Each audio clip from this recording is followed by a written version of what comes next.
LSC meeting to order. It is 6:01 p.m. Wednesday, June 2nd. An agenda has been provided, and the next item on that agenda is roll call. When I say your name, please introduce yourself and your function on the board.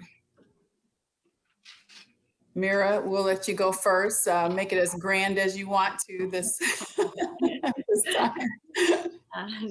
Mira Weber, I'm the principal for 3 more days, two more days. And then I just get to come and be a parent. That's gonna feel like smooth sailing, I'm sure, comparatively. Okay, Lori? Lori Viets, parent rep. Kirsten? Kirsten Clay, parent rep. Nick? Nick Hall, teacher rep. Marilyn? Marilyn Rosario Claro, staff rep. Cindy? Cindy Watola, parent rep. Emily? Emily Holberg, teacher rep. Sarah? Sarah Ogato, parent rep. And Kate?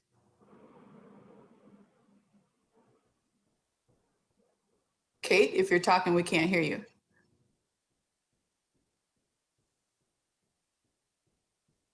I think she's trying to find the unmute, but it may not be working. Okay, I did see her though. Okay, right. She's here. I think she's maybe typing in the chat field right now. Okay. Yep, her system's muting her. Okay, thank you, Kate. Appreciate the acknowledgement. My name is Tina Holder King. I'm parent rep on the board. So that takes care of roll call.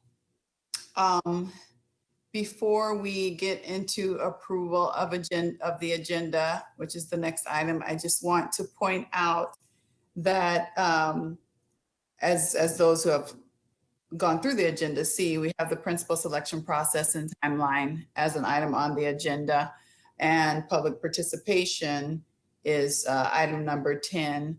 Recognizing that there may be some who have questions following the board's discussion and decisions around the process. As well, we have principal selection process facilitator Gregory Gray here from the Office of LSC Relations, as well as Network Chief William Klee. And so for that reason, Mira is going to drop the link to the public participation sign up into the chat. So those of you who have not signed up for public participation at this point, if there is something that we covered during the principal selection process and timeline, please go ahead and sign up so that you can have your questions heard. What we will do is those who have signed up in advance will be called on in the order that they signed up. And then those who sign up in the meeting will be called upon. The same 3-minute time limit will be appreciated to be respected and will be enforced. So I just wanted to let everyone know that. Okay, approval of the agenda. Is there a motion for approval? This is Sarah. I motion to approve the agenda. Is there a second? I second. Okay, is there discussion regarding the agenda? Tina, can I ask a quick question? I'm sorry. Do we have someone Sure. taking notes? Because Sandra. Right, yeah, we do. Actually, Sarah and I are tag teaming. Okay, I just wanted to make sure. Sorry. Thank you for asking, I appreciate it. So is there any other discussion regarding approval of the agenda as provided? Okay, we will now take a vote on the motion. Please use the little raise hand icon. Those in favor?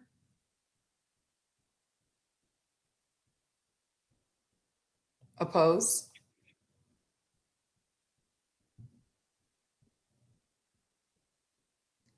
Kate, your icon is still up. I'm taking that that's just left over from the in favor. Thank you. And I believe that's unanimous, no abstentions. Okay, the motion carries unanimously. The agenda is approved. Next, we have approval of minutes. And I will preface this item by saying that as Mira mentioned, Sandra resigned from the board. Sandra Richmond resigned from the board earlier this week, I think it was, or late last week, I can't recall, but her resignation was effective immediately. So she is not here. Also, Mac Labune, our other community rep, he and his wife Helen have welcomed a beautiful baby girl into the world. And so he is spending family time, and that is why he is not here this evening. But going back to this agenda item, there are currently no minutes set for approval at this meeting. We will move the May meeting minutes, which we had a regular meeting and a special meeting, to the July meeting. Once we have that set, we'll approve those minutes then.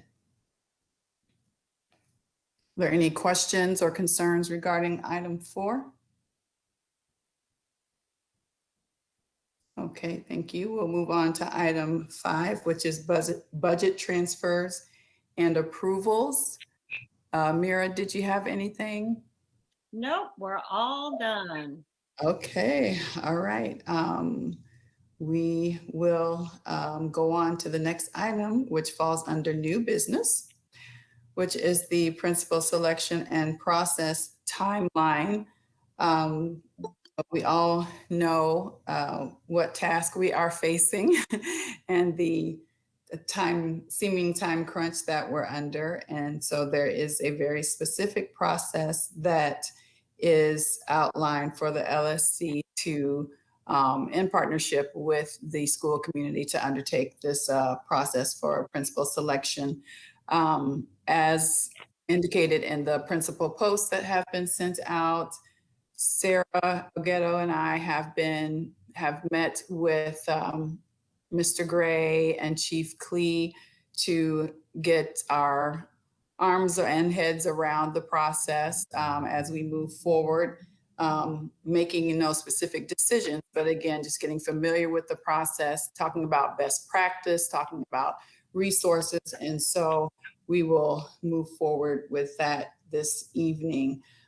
Sarah has taken the time and effort to create a draft timeline for the process that she will review. And that timeline is based on, again, guidance from the local school council guidebook, as well as information that, very helpful information we received when we met with Chief Klee as well as with Mr. Gray. And before she gets into the particulars, I just want to say a few things in the spirit of transparency and community, two of my favorite words.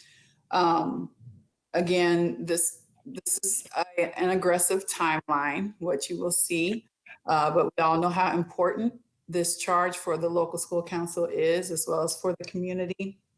And so as we go through this, I would like not only the board, but the other stakeholders to really engage and think about the commitment that we are going to need from everyone in the community, not just the board. We will be looking to those who we consider subject matter experts in their functions. We will be looking to, just like we've looked to Mira already for her expertise and her experience of being principal for so long in our school and getting us to the point where we are. We'll also be looking to teachers and parents and community members to really hear the voices of those different functions as far as identifying what are the needs for our school, what selections do we need to consider to optimize this next principal for our kids. So with that, all of that, I will turn it over to Sarah. Thank you, Tina, and apologies again to the group. I sent in the chat that the system is not allowing me to turn my camera on. I click on the button and it shuts me out. So I apologize in advance for just seeing my little face icon there. But I wanted to just really first and foremost say thank you to Mira for her leadership, dedication, commitment, time served, and just recognizing, her dedication to the community, to the school, and beyond. And just wanted to really honor you, Mira, in that way, and just say thank you with gratitude. Thanks, Karen. Thank you very much. And with that said, Tina and I did get a chance to meet with Mira just to also get her insight on the process as well. And it's important, as Tina mentioned, to ensure that we're engaging all stakeholders. I'm going to try and present my screen. If it doesn't work, I will share the link to this presentation in the chat, and hopefully whoever is manning the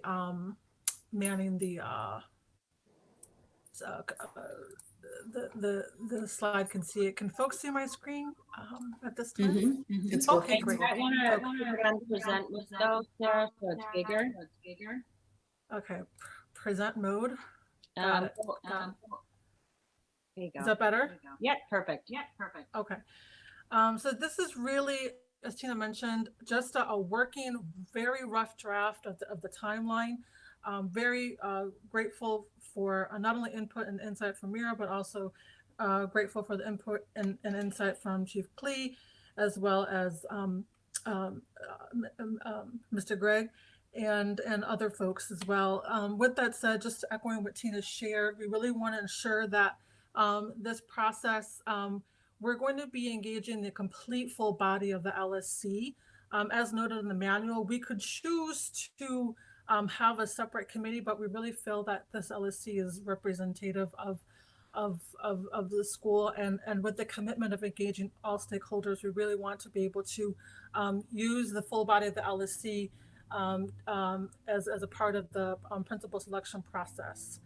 And as we move through this timeline, ensuring that we're committed to engaging all stakeholders, including students, teachers, school staff, family members, as well as community stakeholders on an ongoing basis. And this includes, but certainly is not limited to, making sure we get feedback on the school needs for our new school leader, participating in the principal candidate forum that we'd like to have later on in July.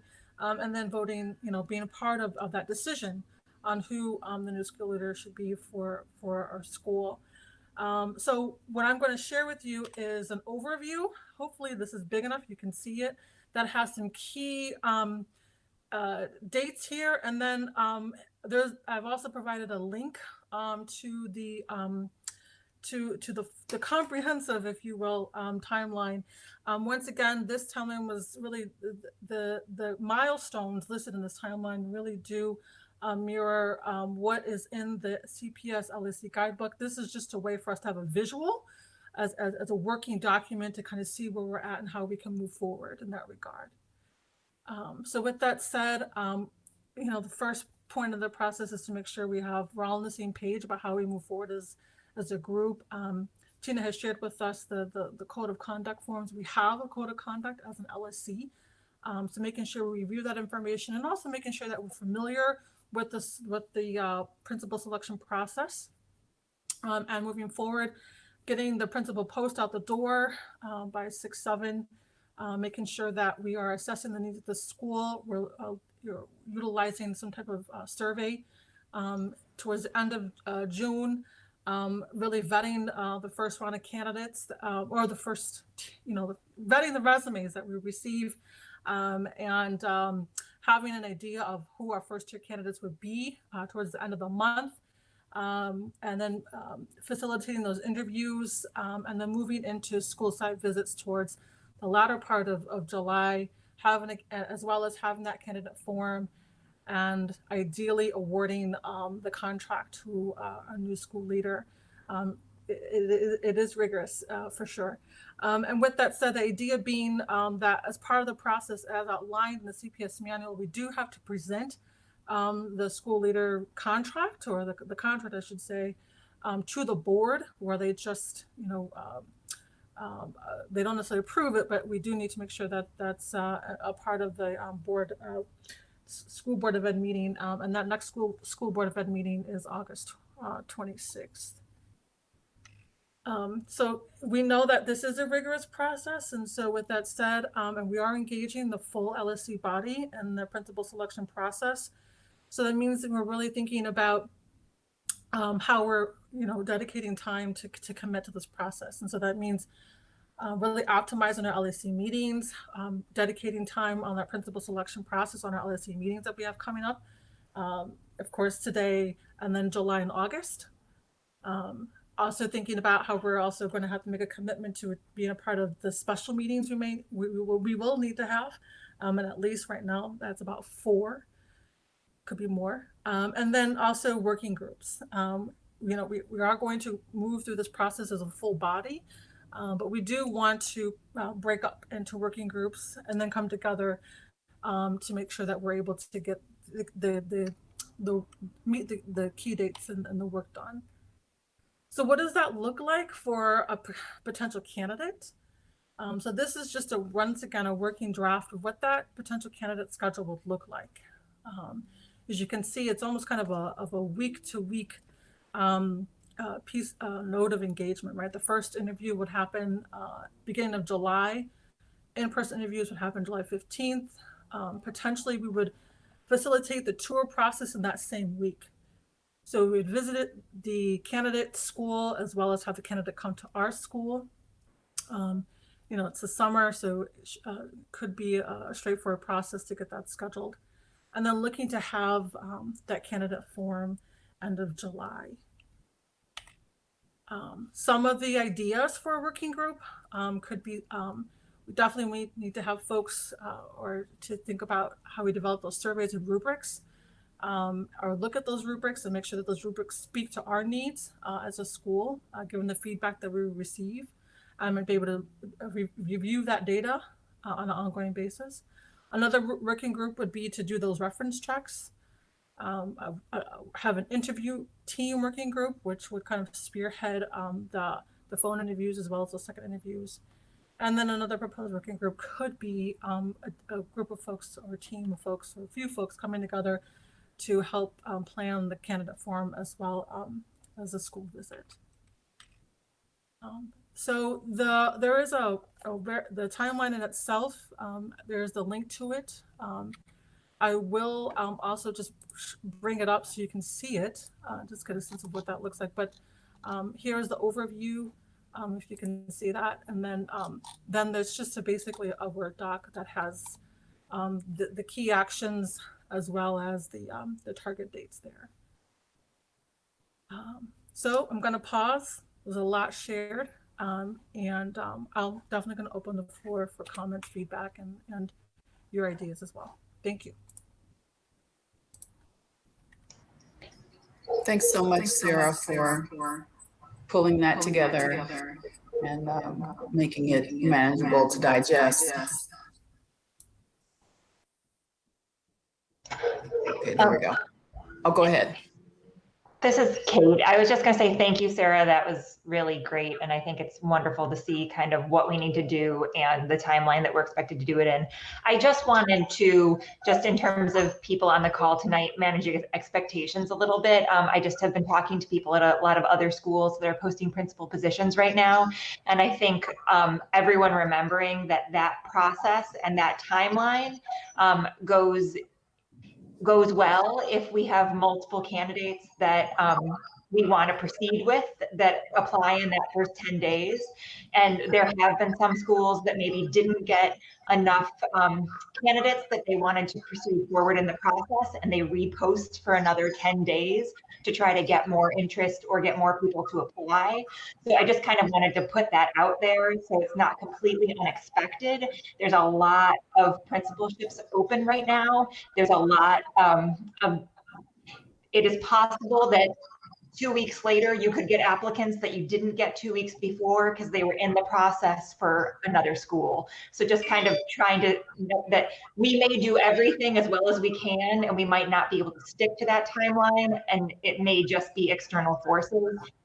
But just kind of making sure everybody knows that like they shouldn't log back in on 7/28 and we will definitely have a principal selected. That would be awesome, but just wanted to be, I'm glad that it's an optimistic statement of what we can get done, but I just have seen some other schools hitting reality head on, and I wanted to prepare people for that. Thank you, Kate. That is a good point. We'll call the glass half full, but it is definitely a possibility that we end up having to do iterations of this. Just to speak a little more detail to some of what Sarah presented, one thing we have to, so if we look at this as a first order of business, we have to approve as a council the posting. Now that, since that is a special meeting, then of course we need the proper notice according to the Open Meetings Act to post an agenda. Now, as far as the availability of that advertisement to be posted by CPS, I believe the deadline is 4 p.m. on Monday. Is that correct, Mr. Gray? Or, okay, I think I saw a thumbs up from Chief Clee. Okay. And so with that being said, I have not scoured the LSC guidance for guidance on weekend meetings. But if we want to get that posting done and approved by the council, voted on by the council in time for the position to be posted next week, we would need to have a special meeting. The earliest we could have it would be Saturday yeah, today's Wednesday. So the earliest we could have it, I believe, would be Saturday. And personally, Sunday is an option, but again, we're moving through this as a council. But we do need to make that decision. Otherwise, we will be offset by a week. And the posting, the advertisement would go in for the following week. There is a template that is available for us to use. Additionally, one of the parents has provided an example. I think a couple parents have provided examples of postings from other schools. And so, as Sarah mentioned, that is a recommendation for one of the working groups to take the template as well as some examples. And additionally, just stating this out loud because the council already knows this, there was a form, a school needs form that's in the LSC guidance that kind of orients the council's thinking on, what are our school's strengths? What kind of principal do we think we need? And that has been provided to the council ahead of time. And I've asked us all to fill it out. And so that was done in a Google form format. So we're hoping that a working group, a small working group can take that information and be able to do a top level kind of high generalization of things that we want to put in the advertisement. Because as we were discussing with Chief Clee, there are not going to be a lot of really detailed information in the advertisement. It's more top level. This is what our school is about. This is what we think we need. These are the characteristics that the IDA candidate would have. And so I'm asking the members to chime in as far as having a special meeting this weekend. So, and I think this might be a good opportunity to, sorry to call upon you right now, Dr. Tinich, but this might be a good opportunity to introduce Dr. Tinich as well, because technically, I think he's part of those meetings. So Dr. Tinich is here this evening, and he will be the administrator in charge with Ms. McNally beginning technically Saturday, but in school on Monday. And so he joined us this evening, and I don't know if you want to say a few words, Dr. Tinich, or just wait till later, but Do you want a few words now or do you want them later? Sure, go ahead. So I'm going to tell you about me later. I'm going to tell you about principal selection now. Um, but it's all tied in with my background. First of all, you are fortunate to have Chief Klee with you. I sat and helped the Lincoln School as they went through their principal selection process. And he was great in this. And I don't have to butter him up because this is my last, I think. We'll see. Um, eh, but as you go through it, I always have, some concerns, which I'm glad to share with you, or you can go like this. And that means we don't want to hear it. Okay. These are the rules of engagement. First of all, when you go through principal selection, the closest thing I liken it to is a courtship. And when you're courting, you better be serious because the person you're courting, if they're good enough for you, they're good enough for somebody else. And in this game, everyone's looking. So as you go through the process, you know, you have a really ambitious timeline, and I would, under other circumstances, say, I don't know that you're going to be able to achieve it. But I just saw the Dirksen School with a similar timeline, and they picked their principal. So it can be done. In this courtship phase, you know, eh, in hiring, how many people do you really need? Lincoln had 11 people that applied at first, and I don't think I'm betraying any confidences. And I would, go to, you know, people on the council to get info because, we're all in this together. But as they went through the process, they went through a second round of gathering applications. I will tell you, in the first round, they got 4 or 5 really excellent candidates. And they settled on the one, and that's what you're going to settle on. Um, I'm glad to be an assist to you throughout this process. Um, I have great experience in working with schools, uh, with principal selection, and I'll name them if that's of interest. Um, I would also put one caution out on the table, and it's from my own experience in seeing what's happened in the system, and that is a candidate forum. There's an ideal world and there's a real world, and a candidate forum in the ideal world should yield great consensus, bringing the whole community together. And that is a beautiful thing. However, I have seen some schools that have had absolute bloodbaths as a result, bringing in the kinds of comments in the audience. Because you have that forum, you're going to have 300 people out there. And not to extend this meeting, but in my experience, when there has been great stability in a school and 14 years of having the same principal is pretty great stability.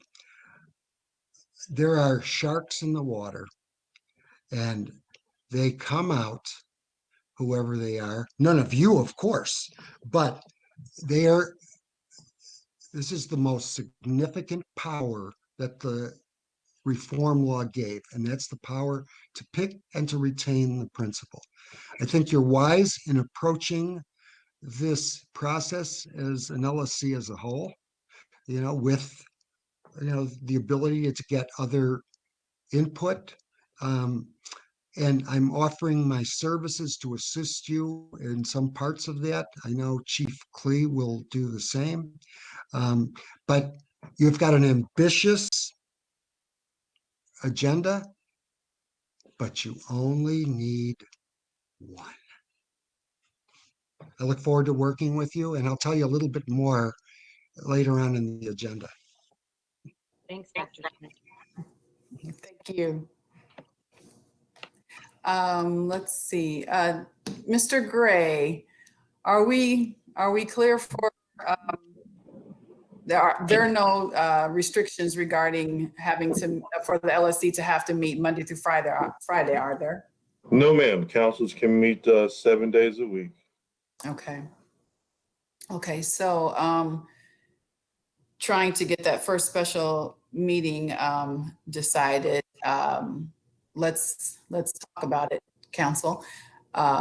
Is there anyone who would not be able to meet this weekend for whatever reason? I'm road tripping alone with 3 children to South Carolina. Oh my. So I won't, it's not like I can let one of them drive, which would be nice. I can do my best, but I just want to throw that out there that it might not be possible for me. Okay. I think Marilyn, yeah. Yeah, unfortunately, I have my in-laws coming in from Arizona, and we're moving them into an apartment. So it's a huge thing. That's why I'm off tomorrow. So it's going to be really hard. They fly in at 1, and then we have to settle them in. So it'll be hard unless it's in the morning. Okay. Okay. When you say in the morning. 10-ish, Oh, okay. maybe. Anyone else like to chime in? Tina, I had some more timeline questions. So I don't know if you want me to do that now or should we settle this weekend and then we can talk more timeline? Perfect. Yeah, Okay. let's try to get this date settled, and then we'll go on with timeline stuff. With this special meeting, so as I mentioned, we're looking to a small group to come up with a draft. And speaking primarily to you, Lori, now that information would be, of course, distributed before the meeting as far as the draft, and then of course any feedback that you have, if since you wouldn't be able to make a meeting this weekend, I'd be happy to take on and bring to the group for the meeting, if you're okay with that. That way we can go ahead and get this posting in for next week, for it to be posted Wednesday. My weekend is fairly flexible, so I am happy to go with what the majority of the board can go with. Marilyn, I know you have commitments for this weekend. Were you talking Saturday or Sunday? Best for moving plans? My commitment is for Saturday and Sunday, but I was talking about perhaps meeting in the morning, 10 o'clock. I'm not 100% sure though. The flight gets in at 1 and we still have to do some last minute preparations. So. Oh, okay. So that would be Saturday morning at 10. Mm-hmm. Okay, morning at 10. Okay. For using the hand icon, is that a date that would work for people? Saturday morning at 10?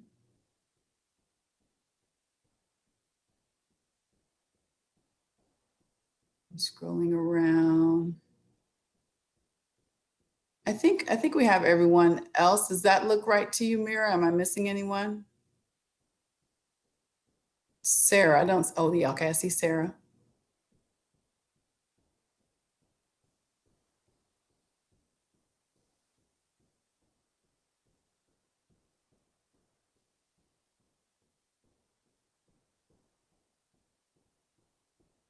We can't hear you, Mira.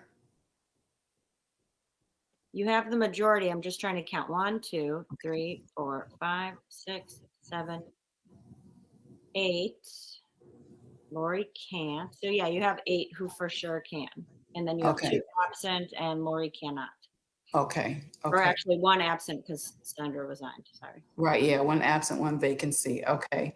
So let's plan for, I'll send out the formal notice that has to go to the council for that meeting. So let's plan to meet Saturday at 10. Now, is there anyone who would like to volunteer with myself to work on that draft advertisement? Probably the largest part of it will be taking the responses from the council and distilling that down, well, from the council. And also, Mira, will you be able to provide your feedback by then? Okay. Taking that information and distilling it down to some kind of top level general information. Any volunteers? Kirsten, is that your hand up intentionally? Or is it left over? I will volunteer, but it was left over. Oh, okay. Tina, I would volunteer to help with the posting. Okay, thank you so much, Nick and Kirsten. Thank you both. So if I really appreciate the everyone stepping up to meet on the weekend. I appreciate it a great deal, and I have a lot of the information and some downtime, so I can go ahead and start working on that and pull, and send the information to Kirsten and Nick if you guys are okay with that. And as far as a meeting announcement and agenda, Amira, do you think that could be one of your final to-do list items? Happily. I can put it, I'll put it on the website, and then if you want me to send like a school-wide email, I can do that also. That would be awesome. Okay. Thank you, Mira. No problem. We have that settled. Nick, you said you had some questions about the timeline? Yes, I did. And first of all, thanks. I want to say thanks to you, Tina and Sarah, for kind of starting this whole, I know it's daunting for all of us and overwhelming, I'm sure. So thank you for kind of getting something in place that we can look at tonight. A couple of questions. I know, so the whole LSC, full body LSC would be involved, which makes total sense to me. In the working groups, would we be extending that outside the LSC? I know you mentioned, getting feedback from all parties. So like, when it's time to do like interview questions, would we be able to have staff members who are not on the LSC on that? I was just wondering how that would, I just know a lot. I have had, actually Emily and I have had about 10 staff members who have volunteered their time to, help with this process. Obviously, we're all very invested in this. So that was one question, was how would the working groups work? Would that extend outside of LSC or just be LSC members? And then with the timeline and summer timeline, I know there's some meetings I'm not going to be able to attend. I'm sure I'm not the only one who has summer plans kind of set in stone. And obviously I will do my best to attend as many of the meetings as I can. But do we have any concerns with that? Just as far as availability, we're already down one community member, possibly two. So just thinking about that, I don't know if there was any thought on how, what can we do for that, which is why I think it would help to have maybe some outside LSC members at least be part of the working group. So if one of us can't be here, there is representation from that group. I'm sorry, was that it, or did you have any other? No, that was it. Sorry, it was kind of long-winded. No, that's fine. That's absolutely fine. So as far as the working groups, so what I visualize, and this is why I wanted, it was important to Sarah and I both to have the whole council involved. So the council is made up of representatives, of course, of the different functional groups, the different stakeholders. And so my expectation going into this is that whatever stakeholder a board member is representing, they would need to actively pursue feedback. from their constituents. Secondly, we are going to, the working groups will be involved in creating surveys for those specific stakeholders, like using yourself as an example. You and Emily taking the information and distilling it down, and of course, being subject matter experts yourself and having the relationships with your co-workers and working with them to identify, identify their voice, the most important things. And so parent reps on the council will be expected to do the same.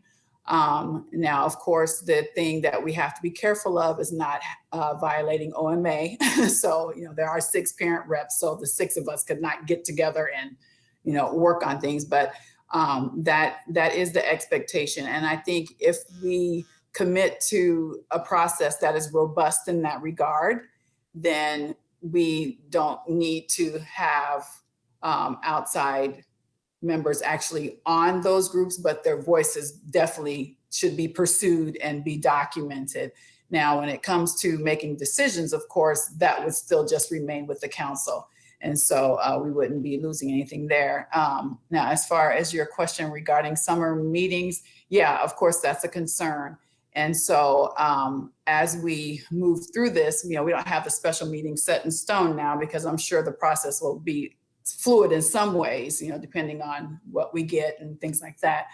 But my expectation would be that how we've moved through this before when it comes to special meeting, when I reach out and say, hey, how about these dates? We need the council members to commit to an immediate response so that we can make sure that we grab a date, that we have a quorum, and we can get the business done that we need to get done. And then also for those who cannot make the meetings, and this hasn't been a problem up to this point, and I would fully expect it to continue, but those who can't make the meetings to stay engaged anyway.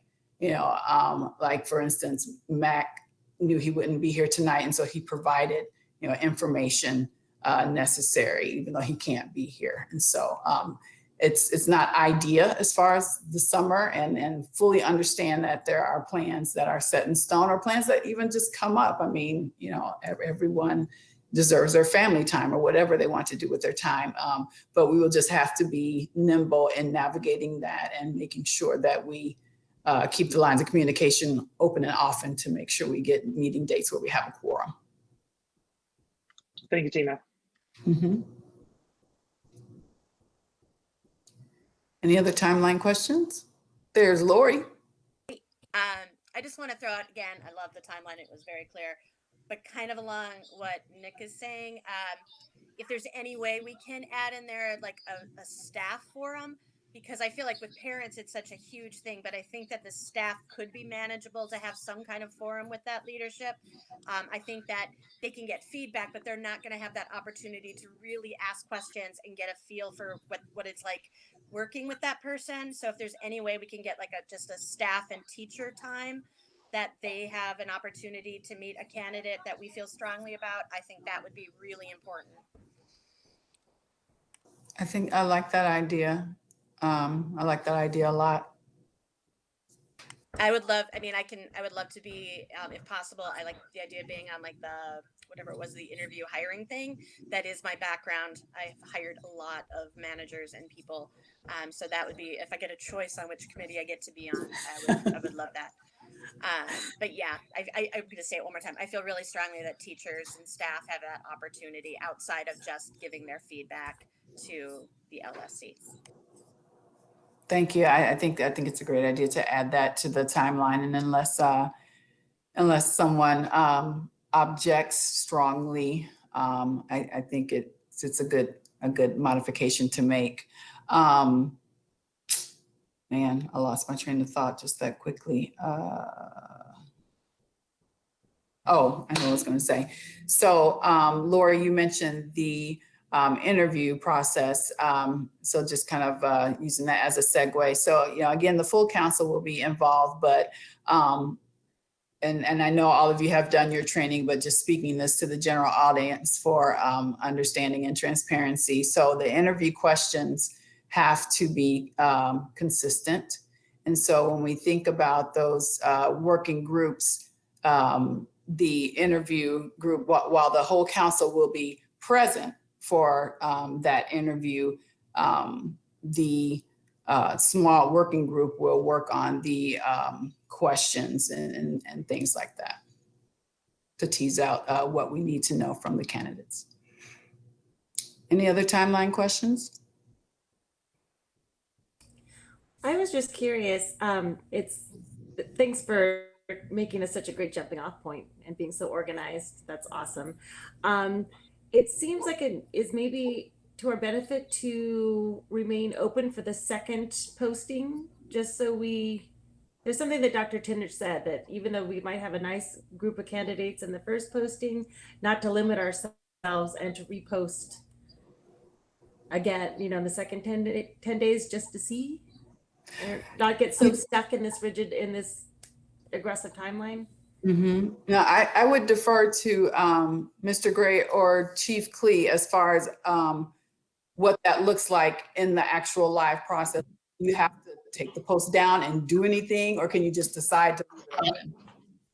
No, this is Greg Gray, I'm sorry. What would happen, the council would inform the talent office that you want the advertisement to run for an additional 2-week time period, and they would do that for you automatically.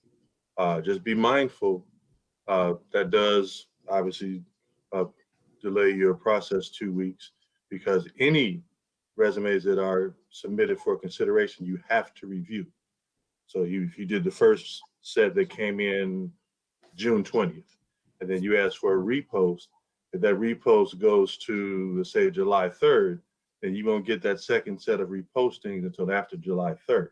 And you are required by law to review all of those candidates who submit their names for consideration. So just be mindful. I mean, if you are trying to reach that deadline, some of those things could potentially push it back, just for awareness. But yes, the matter, you would simply contact the talent office and let them know you would like the ad to run for another 2-week time frame. Or Okay. time frame of your choosing if you want to run it beyond the 2 weeks. Okay, that was my question, actually. If we want to run it beyond or shorter than the 2 weeks, we can choose. Not shorter. It won't be shorter. It'll always be a minimum Okay, of 2 only weeks. longer. Okay. It'll be a minimum of 2 weeks, but you can definitely ask if they would run it longer. Okay. Chief Clay, go ahead. Sorry. Yeah, no problem. What I would suggest also is if you do want to do that, when you make the original posting, you can set the two ranges in which you would like to run the initial and then the rerun and the repost all at once. So that way that it can automatically be in the queue and you won't have to worry about reaching out to principal quality to ensure that it gets reposted. So just a suggestion on that. Also, if you do have 2 postings, when you completed the first posting, you can review those resumes at the same time as the other ones are still being submitted. So you're not wasting any time. You don't have to wait a whole month, to start reviewing the resumes. Once the first slate is delivered to you, you can start reviewing them, possibly some interviews, with the fact that, as Mr. Gray said, when the second slate comes, you have to review those resumes as well. Thank you. Can I ask a quick follow? Oh, go ahead. Sorry. I had heard that sometimes the candidates in the first round assume that you're not interested in them, and sometimes they kind of seek other things. And so that second posting can be dangerous if it's not necessary. So I just wanted to put that out there. I think I would rather do the 10 days, really try to get people with a deadline who are interested in our school to apply, and only do that reposting if we don't feel like we have enough people to choose from. If you have one great candidate, that's awesome. But if they end up not taking the job and you've stopped your posting and done that, you're kind of down a process that, so I think posting once and hoping that we get everyone we need, but then not making that decision on a second posting until we've reviewed those resumes, I think is the right way to go. And just so everyone knows, you don't get to look at any of the resumes until the time is up and you're all handed them together. So it's not like we'll see what's coming in and decide when to end it. It's very, sorry, these are all the things I've learned in the last week that I'm trying to share what was a surprise to me, that I thought the system was different than I anticipated. So it's like, it closes Tuesday, we get to look at them Wednesday, but I really don't think we should repost or plan a repost unless it's necessary, because we would like to pick from that first group of people who are really interested in our school from the get-go, if there are a few very quality people that we would think would be good leaders for our school. Just a real quick question. Relates to timeline for Mr. Gray and Chief Klee, and maybe even Mr. Tinich from his experience. How long does it typically take to process that contract? Because I think that we have, some flex time there, but just curious, is it a month? Is it 2 weeks? Well, the processing of the contract is really a formality at this stage, because once the council has voted to award a contract to a single candidate, and they sign that contract, that completes the process. The Board of Education no longer approves contracts in their board meeting. They simply collect them and log them in as being submitted by their respective schools. Once the LSC has voted to award that contract and that motion passes, that's the completion of the process. Perfect. Submission to the board does not impact the candidate at all. That's great to know, because that really does build in a lot of wiggle room for the timeline. Thank you, Mr. Gray. Yes, ma'am. Does see someone else had a question? Anyone? Okay. Let's see. So just kind of recapping where we are right now. So we'll have a special meeting this coming Saturday at 10 a.m., a virtual meeting. I, Nick, and Kirsten will come up with a draft advertisement and send it out to the board for review prior to the meeting. Now, typically we send things out 2 days in advance. It may not be 2 days in advance. Please commit to finding time to review it anyway. We'll definitely do our best to get it to you as early as possible, but please have mercy. Let's see. And that's the first working group that we've identified. Now I would think at the meeting where we finalize this advertisement, we will discuss the next steps and determine meeting dates at that time, rather than sit here now and try to figure out all the dates in advance. We will allow the fluidity of the process and go from meeting to meeting and decide next steps and when we can get to them. Any other? Sorry. Oh, go ahead. I'm just wondering, for communicating with the school community at large, just so they know going into summer kind of where they should be checking or how meetings will be communicated throughout summer, because you obviously do need the flexibility to be fluid, but knowing just what many people have said, travel plans and people being in and out, what do we want, or do you want to somehow communicate either, by Friday or in next Sunday's post that Ms. McNally will be the one to kind of send that out, but the messages that we've been including, do you want to somehow communicate either the draft timeline or how you're planning to communicate the updates over summer so people kind of know before the year is out? Yeah, ideally, since we have a special meeting to announce, well, let me go back a little bit. So I'm hopeful that the post will continue, over the summer. Is that the plan? And so I'll continue to provide an update with those posts as with the last couple posts since your announcement. But for this communication of the timeline, I think if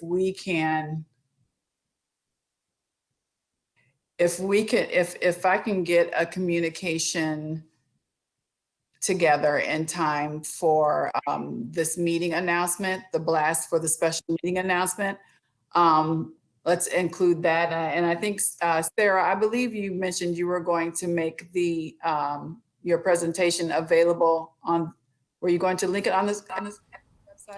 You know what? I just sent it to the board. It is very, very much a working draft. We can tweak it and refine it. And then I think once we feel it's in a good place, maybe we can fold that into the agenda on Saturday just to kind of review it. And I think given the information with Chief Klee and Mr. Gray shared about, we have an additional 30-day wiggle room to play around with there. So I think we'd want to play around with some of those dates in that timeline. And Sarah, then when you do have it in more of a, a fashion that you're comfortable with, we can also post it on the website, just kind of on that main page. And it can just say, draft and things are fluid, but if we could put it up there for anyone who wants to see that as well. Absolutely. Thank you. That's a great idea. I think, and for paring it down for that communication, I would pull out all of the specific box itemizations that were on the pages that you just kind of went through, but provide that overall kind of summary timeline. This is what we're tracking to with some give. So thank you for doing that. I'm sorry, my phone is ringing. Would it be okay to make that an action item for Saturday's meeting, kind of for now that we have access to it, for the whole board, just to kind of, I'd like to look through it in detail, and we might have additional questions, and then we can kind of finalize it in more, at Saturday's meeting before we post it. Okay. Yeah, I think that's fine. I think that's a good idea. So for that special meeting agenda, we will have the finalization of the timeline, version 1, and also the voting on the advertisement. That sound good? Okay. We have nothing to vote on for this right now. And so if there is no additional discussion, we'll move through the next items. But again, I'm asking Chief Klee and Mr. Gray to stay with us, as there may be questions during public participation, as well as Dr. Tinich, please. So the next item on the agenda is the IB report. My understanding is that there is not one for this meeting.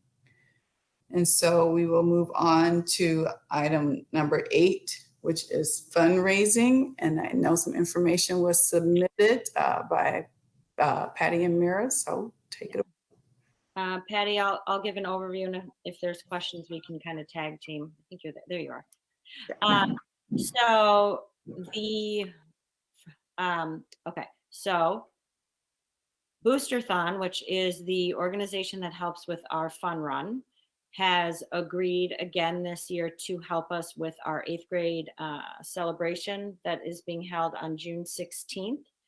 And because Patty's very good at this, because they felt bad they couldn't do it on the original date that we wanted, she was able to arrange that they donate $1,000 to the school because they still love us.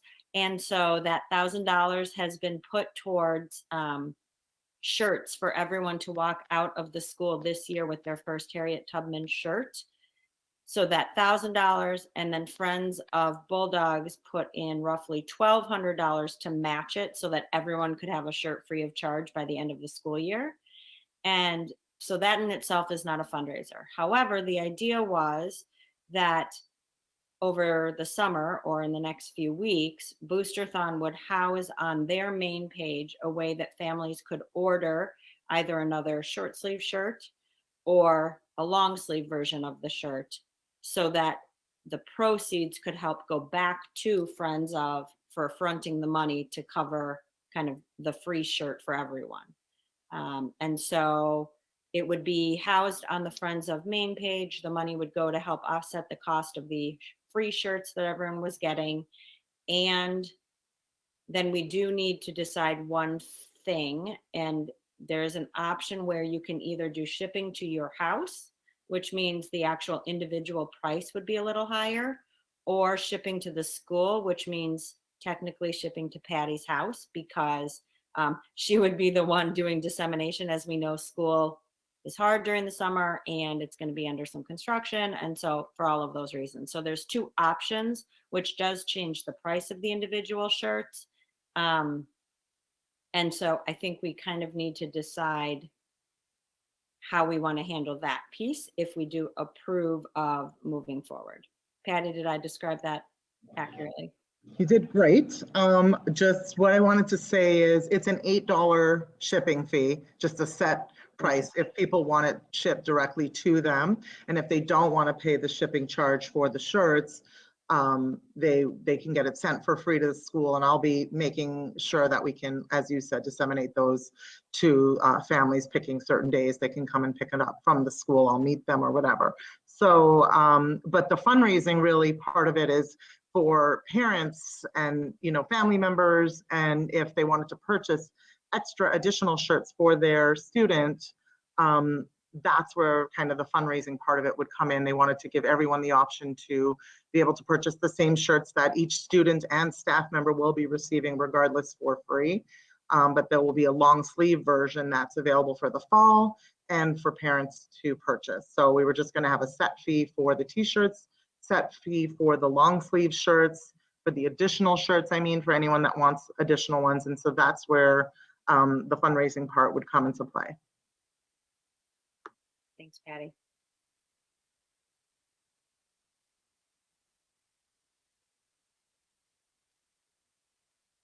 So I motion. Sorry, I just realized I was on mute. I'm like, why isn't anybody answering? Okay, that was the only one, correct? Yes. Okay, all right. Is there a motion on the floor? A motion to approve the fundraiser for additional Tubman t-shirts. Oh, Tubman t-shirts. Is there a second? I'll second. This is Sarah. Okay, there's a motion on the floor to approve the fundraiser as presented and provided. Is there any additional discussion? Any questions? I just want to say thank you to Patty for negotiating that. That's exciting and awesome. And thank you, thank you. Happy to do it. I can't wait to see the shirts. I realize I've had my hand up the whole time. Lori, did you have something or are you ready to vote? Okay. I was so ready to vote. I'm like, yeah.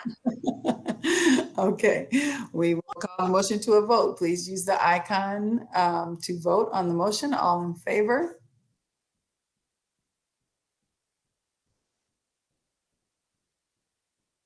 Any opposed?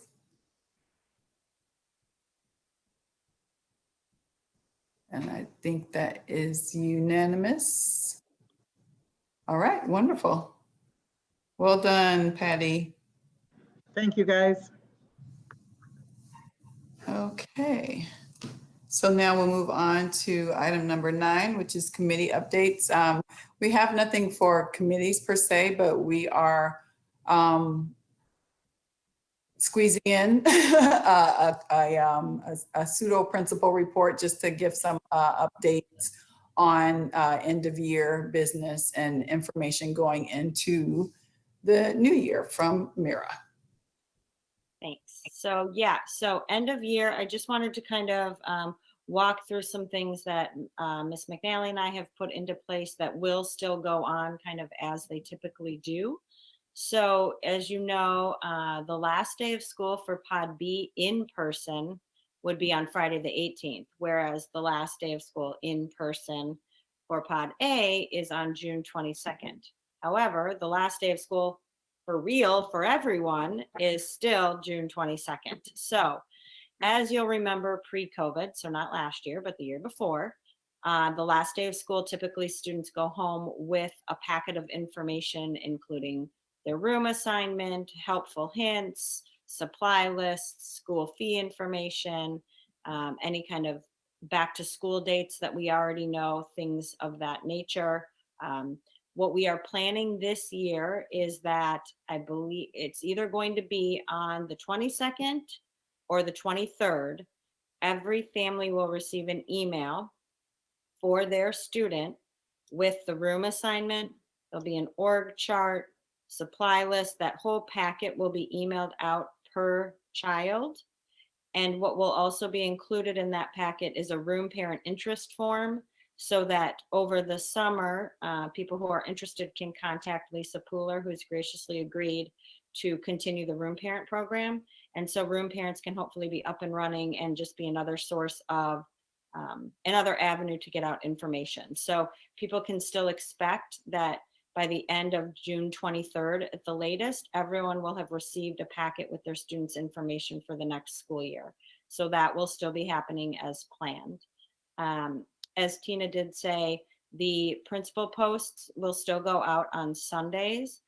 They will be coming from Miss McNally's email. And over the summer, though, they will probably be every other week, we're thinking, unless there is something in particular that obviously LSC needs to send out around principal selection. But typically in the summer, we don't send those. However, this summer is a little unique. And so those will continue to go out as needed.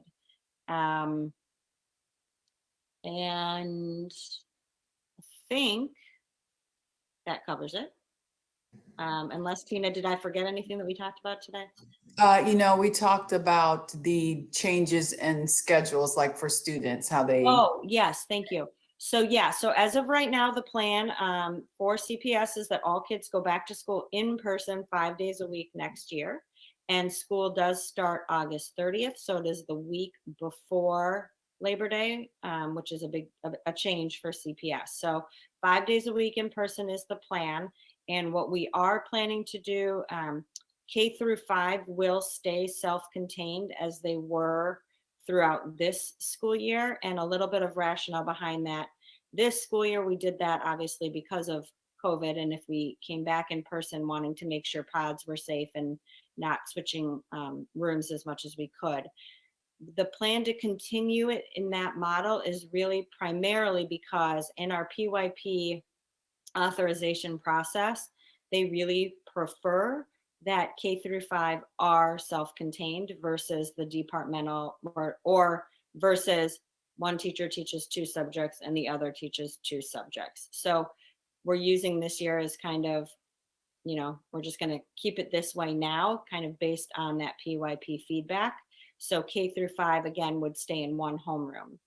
What we are planning next year is, again, 6th grade would do where they do now. They switch between the 2 rooms.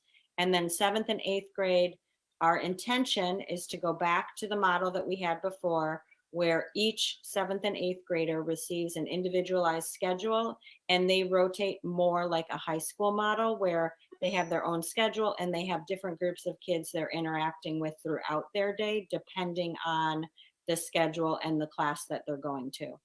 Again, if something were to change closer to the start of the school year and we weren't allowed to do that for safety reasons or COVID related reasons, we will have a plan B, but we're going to put out plan A, which is the hope that we can go back to kind of where things were before the pandemic and have our middle school students in 7th and 8th grade go back to having that opportunity. Thank you so much, Miriam, for providing that information. Are there any questions? There's nothing to vote on here. I have one real quick. Oh, go ahead. I know I'm seeing, I haven't specifically heard this too much at our school, but in general, some parents had already booked vacations, summer camps and things, planning on the usual, we don't start school until after that. Is there a way that parents, is there a form or something that they should do? I'm asking this for people who may be listening and for the other sake. How would they reach out to the school and say, I'm sorry, I can't be there that first week? What do they do? That's a great question, Lori. They should change all of their plans. No, they can certainly email. I mean, I would think that would be the best bet, is to just email Marilyn in the main office, or Miss McNally, or Dr. Tinich. But email is best in summer. Phones are harder, as we know. The office isn't manned the same amount of time a day, and voicemails are harder. So email is always going to be the best route. We could even, Lori, we could include that in that last day packet. Maybe a line in that cover letter that we send in the front part of the email, just saying, if you already know, something to that extent, the best way to contact or who to contact for that would be, and give a direction for that in that email. Yeah, I think that would be excellent. And for people now who are fully remote and who have transportation, how should we go? It is me. How should I go forward about requesting transportation? Because I'm hoping that the monkeys are going back. Yeah. Miss Martha handles transportation for us. If it's already in a student's IEP, then it's just part of our regular startup to the school year. So it should automatically be handled. But you can certainly, you can certainly email Miss Rosenberg or Miss Martha or myself or Michelle at this point, or Dr. Tinich if it's, past the week. But typically that's just part of our startup with anyone who has transportation in their IEP. Any other questions? Okay, thank you so much, Mira. No problem. The next item is under old business, public participation. I will read this in Mac's absence. Members of the public are welcome to make comments and ask questions, but must sign in to participate. The public is called upon to speak in the order they sign in. The public is kindly requested to limit their comments and questions to 3 minutes. Based on the comments or questions, the principal may address some concerns directly and, if necessary, create an action step for the LSC to follow up with the involved parties at a future date. While the LSC will do its best to address any comments or questions, when necessary, more time may be needed to adequately address a particular concern. As I mentioned early, I don't know that I've seen anyone sign up in the chat. Have we had additional? Yeah. Oh, okay, so we'll just start ticking through those. Nick, would you please time? Thank you. Sure. Okay. Thanks a lot. First to sign up. Somebody has to read that disclaimer thing, right? That what Mac usually reads? Tina just read it, honey. Oh. Sorry. That's all right, Kate. You just told on yourself. You checked out for a minute. That's all right. Swear I'm listening. All right. First who signed up was Brian Shields.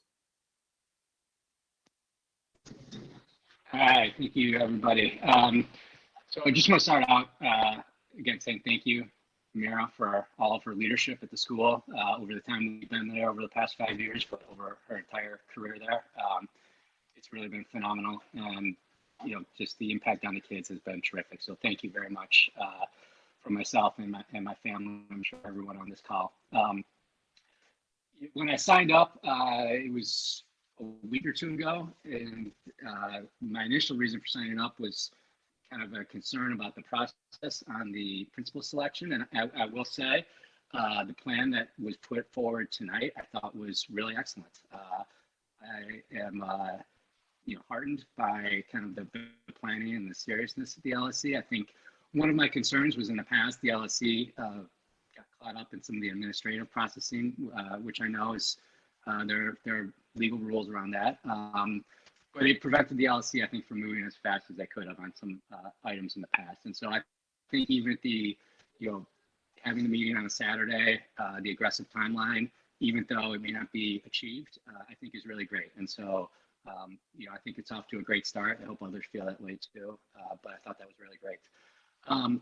The only question that I had was just to add one more thing to the summer, is the name change, which I believe is effective in July 1st or the end of July. What's happening around the school over the summer in terms of the name change and signage? So, when kids come back in the fall, that new name is there for them to be a part of. Can't wait to tell you all about it when we get through the rest of our public people, Brian. Perfect. Thank you. Thank you.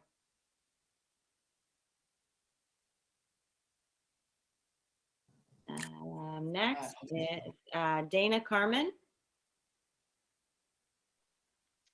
Hi.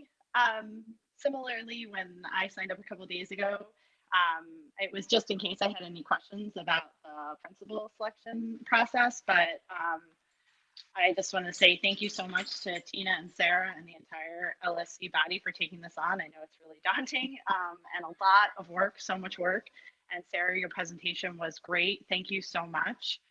The information was super helpful. Yeah, I really appreciate all your time and efforts. And I guess the other thing I just wanted to bring back in front of the LSC is I know my friend and fellow parent Laura is on the call, and she will speak to this much more eloquently as she has in the past regarding phonics-based literacy curriculum as well as science-based reading. But I'd really like to just put it back in front of the LSC that as we go through this process with principal selection and then ongoing, that we really continue to look at you know, how we're teaching kids to read and making sure that they're getting the support that they need, especially. I personally have really felt the absence of a reading specialist, and I would just really love to revisit trying to reinstate that position if we could. So thanks very much. Thank you, Dana.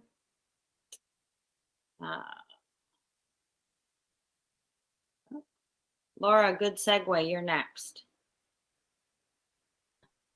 Wow, Dana, thank you. And it's me again. And first, just thanks to the LSC for providing like that principal selection process that just seems really transparent with lots of opportunity for engagement from the whole community. And just based on like the name change aspect that you guys went through and how you really prioritize that, I'm confident that you guys will do the same with this selection as well.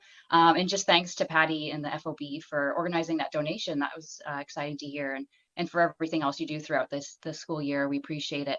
And I was watching the Chicago Board of Education meeting last week, and it stated in the presentation that schools have like the autonomy and responsibility for voting on the local assessment plan.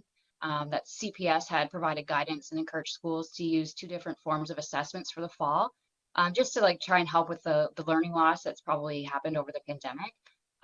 The first was the universal screener, just to get a general capture, and the second was a screener that's based off the curriculum that you're using. So I guess it's kind of hard. I know, Mira, just because you're passing things off and it's unknown, but I was just wondering if there will be any plans for formal assessments they're in the screening process to address that potential learning loss. And do we have a plan to really ensure that kids are reading at grade level? I know that you got and thank you again for getting the Wilson program. It really is a systematic and explicit way to teach the kids. And I was just wondering if we know how that's going to be utilized yet, or if that will be a decision left up to the next leader.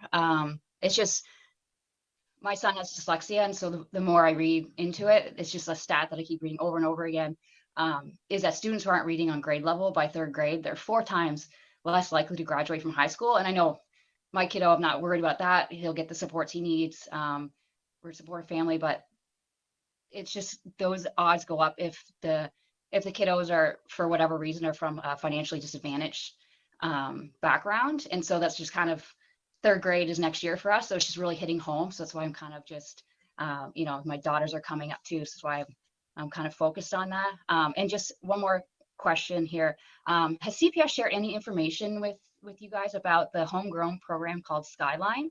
Will we be, as a school, be able to access that? And there really hasn't been much public information on it other than it's there. Have you seen it? And if you have, could you share what it looked like? And then just finally, a public shout out to all the teachers. What a crazy year and a half it's been. And we just feel so fortunate to be supported by you guys. And just to shout out Ms. Fryer, Acevedo, Wallace, Johnson, Zarnick, Ms. Dana, our SLP, and of course, all the specialist teachers. We just really appreciate you guys. I don't know how you did it this year. So probably over my 3 minutes. Thank you very much. Thank you, Laura.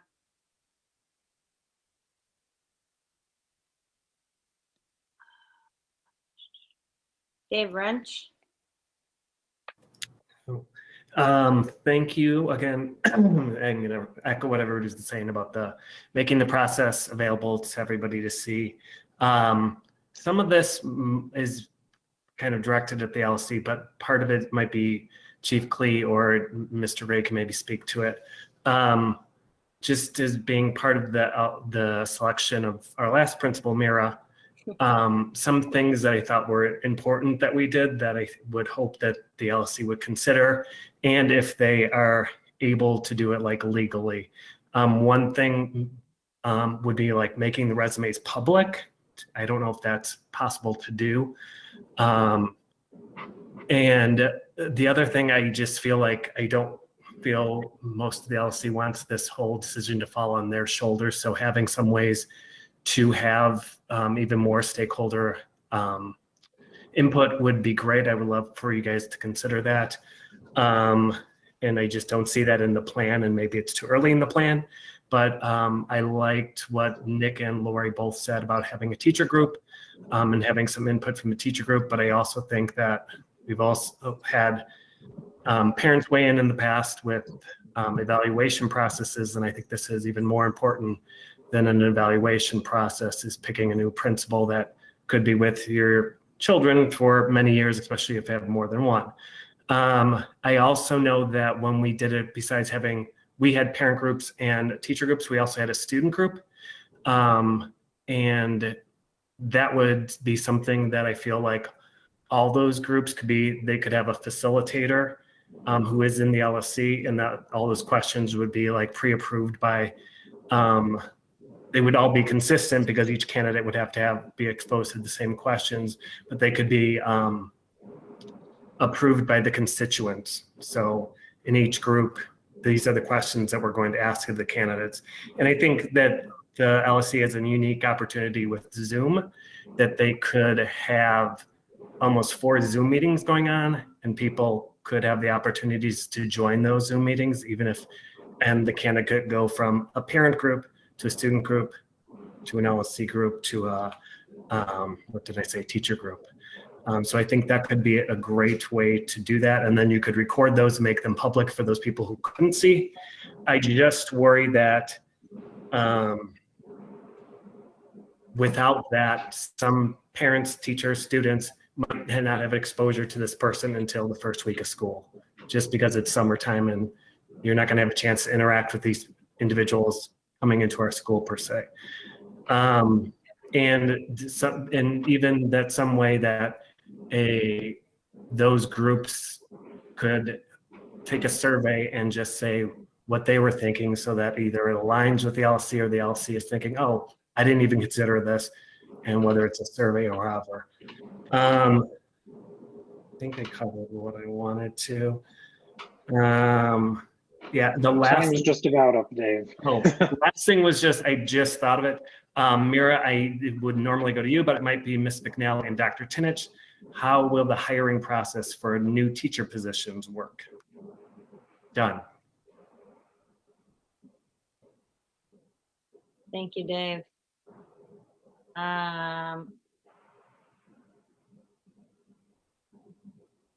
Molly Alvarez. Hi, everyone. Thank you so much. First of all, Tina, thank you so much to hear you talking about the principal selection process, and that community and transparency are the words that are guiding you through this process. To you and Sarah for putting together this presentation tonight. Thank you so much. And to all the LSC who will be working, it sounds like, on weekends and over many hours to come. I really, as a parent, feel so entrusted in all of you and really appreciate the work that you're going to be doing for this selection process. So thank you. I have gotten a lot of parents reaching out to me asking how they can help or how they can funnel any input. So I don't know if the best way is to give the LSC email or whatever that process is that you might want for that. I will start passing that along. In terms of just other questions, also been looking at people who in the mom groups are talking about going to Tubman or looking at Tubman next year and wanting to know about virtual tours. So anything that we can do to help get that information out, whether there will be virtual tours, who will lead that, whether you need parent help or any help with that, just definitely let us know so we can ensure that we're making people aware of how they can find out more about our awesome school. And then just to follow up on what Mr. Wrench had said, I did hear that there are some new positions for next year and was wondering if you could talk more about maybe what grades those are in. And again, also who will be leading and sort of in charge of that position. Let me see, sorry, lots of little tasky things.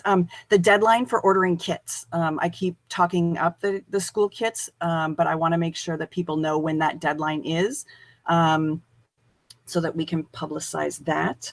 And then also in terms of, and this might be again a CPS question, but knowing that the younger kids will not mostly probably be vaccinated before school starts, if there are quarantine situations, will the classroom still be virtual then as well? So that if a student is in quarantine or can't make it into school for some reason, will they have an online option, even if it's a 5-day a week, you're supposed to be in school? Is there that, sort of short-term online option for quarantining situations? And then finally, as it relates to the name of the school, and Mira, thank you so much for securing the dollars from Alderman Tunney and Feigenholtz, or at least their participation. Have they committed a budgetary amount to you, or, knowing that you've had such strong relationships to them, knowing that you're moving to a different position and a new principal is in place, I don't want to lose that opportunity to capitalize on that. And so, just anything we can do to more tightly secure their participation is appreciated. And with that, yes, thank you to Mira, thank you to the teachers. This has definitely been a year and a half of, trying times for everyone. And I think that everyone did a great job with what was on our plate. So thank you so much to everyone. Thank you, Molly. And Patty Lenkoff.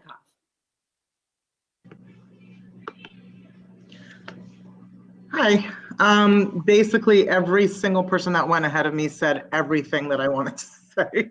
So I'll just thank this LSC for all your hard work, Mr. Klee and Mr. Gray also for helping and supporting our, both Sarah and Tina through this process. I know it's daunting for everyone, including you guys. So kudos to all of you, and thank you to everyone on this LSC board, because I know you guys are going to be working hard, and I have full trust in the process and your plan, and I appreciate the transparency so much. Tonight I feel so much better after seeing the plan that's coming. I know Dr. Tinich has been involved in this in multiple locations, including his own. And just, with respect to the candidate forum, I know that you had advised them against it, and, I think you said something about sharks in the water, or, I just want to say from my own personal experience going through it with Lincoln Park High School, the parents were involved in the candidate forums, and we, appreciated it so much and really enjoyed getting to see all the different candidates that were being chosen by the LSC, and having that chance to kind of see what was important to the LSC and the staff and the administration. And so I hope, with all due respect, that you guys will still consider doing the candidate forum despite Dr. Tinich's advice against, because I would certainly find that very valuable to our entire community. And so, thank you all for all that you've done. Mira, tonight's your last LSC as a principal. I'm sure you'll be on for the, as a parent, and you'll have to sign up just like us to speak. So hope you're ready for that. You're gonna bite your tongue a lot, but congrats on the new job, and congrats to everybody on this LSC for the hard work and the effort you guys have put in. I really appreciate all of you. So thanks. Thank you, Patty. That concludes those who signed up for public participation. I can go back through. I'm going to try and go in order here. So a couple of these overlap. So renaming, let me just talk a little bit about that. We didn't get a dollar amount per se from Alderman Tunney and Senator Feigenholz, but much of what we're doing will be done by the end of June, so that one, it will be concluded by July 1st. The idea is that everything is in place for July 1st. So we have new banners. The big thing we're still working on is the lighted kiosk. We do think we figured out a way to change the nameplate. And so on June 25th, we will actually have a renaming ceremony or dedication outside where we will have our first banner kind of unveiled ceremonially. Sarah, is that even a word? I don't know. But you'll get to see the wonderful new banners at the end of June leading into July. Similar to that, the virtual tours, and Michelle McNally is spot on, said, oh my gosh, Mira, we need to change the tour that we have. So we did a virtual tour, but it is quite different, and some information that was spoken to in our last virtual tour is different. So we will be recording a new one. We're going to do a lot of recording here in the next few days. So we will have a virtual tour opportunity, hopefully here in the next week. Usually I post that on the website. And we do send a welcome letter to anyone who got in through the lottery, directing them to that website. So hopefully we'll have that up there very soon. Selection process, hiring for new staff. So that is something, and we will have a few positions to hire for internally. And what we typically do is that depending on if it's a primary years program, Ms. Perilla sits in. If it's an MYP program, Ms. McNally always sits in, although she's the AP, so she's in all of them anyway. And then let's say, I can give an example. If we had a interview that was needed at a second grade level, for example, the other second grade teacher would sit on an interview. A DL teacher who works in that grade level would sit in on the interview. Miss Perillis and Miss McNally. So typically it's the teachers, both DL and Gen Ed, that will work with the individual, and then AP and coordinator. In this case, Dr. Tinich may sit in on some, or maybe not.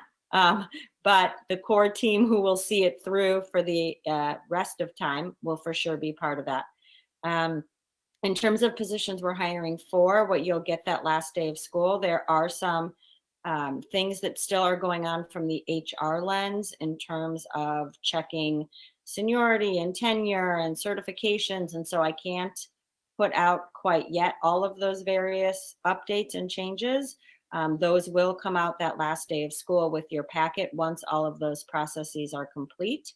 So you can look for those, June 22nd and 23rd.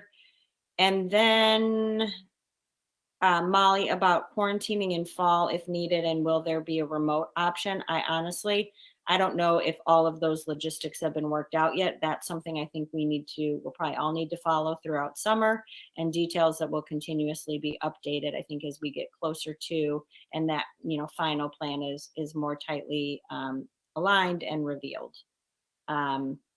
In terms of selection process, and I'm just going to read Mr. Gray's messages about Dave's question regarding resumes. Those are not publicly accessible. The public can receive candidate names after the final candidates have been identified by the LSC. And so once those final candidates are identified, then the entire community will know who those finalists are and proceed from there with whatever that final round or however that will play out at the end of that selection process. And then in terms of phonics and reading and assessments and kind of getting to all of that. So budgetary purchases included the Units of Study Phonics program through Lucy Calkins, as well as the Wilson's Foundation's programs. Both will be going to support phonics. We did hear a fair amount from parents around wanting to kind of shore up the reading program specific to phonics instruction. So those items have been purchased. Staff are identifying now currently who wants or has not been trained, who wants to be trained over summer. So those are things that will be in place for August 30th when students return. We did just complete the assessment calendar. I do not have it in front of me, so I'm going to speak to what I remember, but there will be a baseline assessment for all students.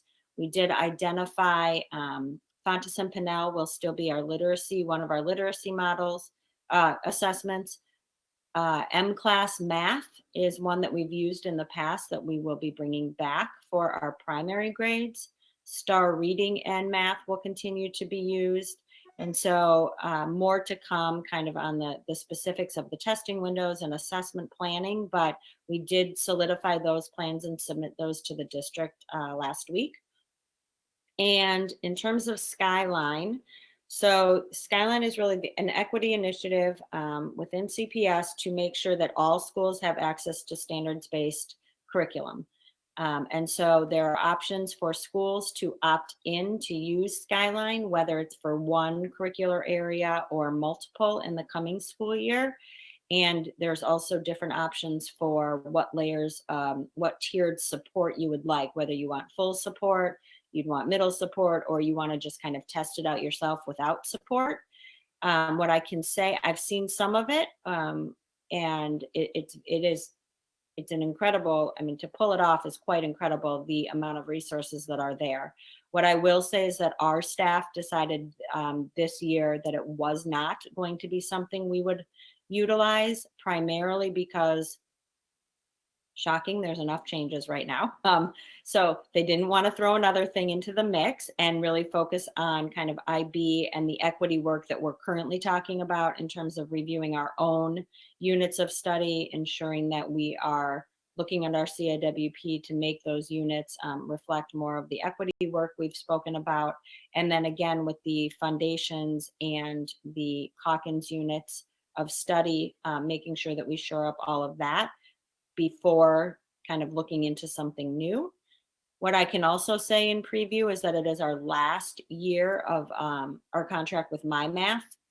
And so there is mixed reviews on our curriculum in math, and not to throw anything on anyone's plate, but this would be the year to start thinking about if we are going to keep My Math or if we want to take the year to start thinking about a new math curriculum for moving forward. So kind of all of that together, just the staff really decided this wasn't the year to kind of bite off Skyline, but it is an option, and I do think it's going to be a remarkable tool to have available.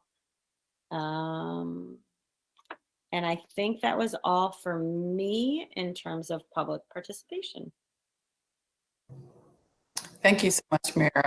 Yeah, that was well addressed. I will just. Can I ask one question? Mm-hmm. Just one follow-up. I'm really excited about the banners and the light box and all of that stuff. Have we identified who's going to do all the changes on the website? Because that's going to take a lot of work to rename and rebrand. And I was just wondering if that's been identified. I didn't talk about that. Good point. Yes, Patty has been talking to, I'm blanking on their names, Neon, and they are helping to identify how we switch over the actual user URL for the website. And we have a meeting scheduled that I will be kind of facilitating between myself, Brian, Miss McNally, and Patty at the end of June to make sure that we have kind of all the ducks in a row so that come July 1, we're kind of ready on the back end to go live with the new site. So we've definitely have a plan in place, and Patty's done a ton of research on how to get it switched over, and then we will be meeting to make sure we have the back end up and running when it does go live. Good question. And I had a quick question actually while we still have Chief Clay and Mr. Gray with us. This is for principal selection. I just thought with the candidate forums, because that has come up, I think Patty mentioned it too. Can those be done via Google Meets, or do they have to be in person? Well, considering they'll be based on the environment that exists, I guess, at that time, of course, as we are bridging our way back to a more, I'll say, more normal, I won't say normal, but a more normal. I remember the governor suspended the Open Meetings Act, which allowed the councils to meet in a virtual environment. If indeed he brings us back to our regular status with the Open Meetings Act, then the councils will be meeting in person, and indeed they can conduct a candidate forum in person. But because it would not be considered an LSC meeting if you decided to broadcast that using one of the various platforms, Google Meets or Zoom. There's nothing that prevents that. Okay, thank you. Yes, sir. I just wanted to throw out what Mr. Wrench said. Yeah, I love the idea of having a student voice. And again, just the idea of having the candidate meet with more people, because I've always seen that some people may be really good at their first interview with the people that they think are the ones that are in power and decision makers. But then it's great to see how they react with the staff and the students and how they're going to be outside of that interview persona that they have. I wanted to throw out what Molly asked about medical plans if someone had to quarantine. I know that CPS is saying that children who feel families that are medically fragile will have the opportunity to still be learning remote. So I wanted to know if parents are that information is being shared, that there may be families who, even though the school is saying we're opening up for 5 days a week, everyone's coming back, that they know that there has to be options where if they can't return. And finally, I just want to throw it out. I think I throw it out every meeting, but we do seem to talk a lot about curriculum, that it might be great to look at the calendar to have a real curriculum meeting with the committee. And when we have, our new leader, hopefully if we follow our timeline, is going to be here before we know it, but that we should be thinking about some kind of curriculum meeting that is, especially what Mira said about math is coming up, and we have so many thoughts about reading. So I just want to throw that out there again. It would be nice to have a meeting that is just about the curriculum. Anyone else? I just had a quick minor follow-up question. I might have missed it. I know there was a question about ordering the school supply kits. Okay. Sorry, you're right. I didn't get it on my list. Marilyn, it's the end of June, right? Yes, it is June 25th, and we actually have a reminder flyer as well. So we can send that out.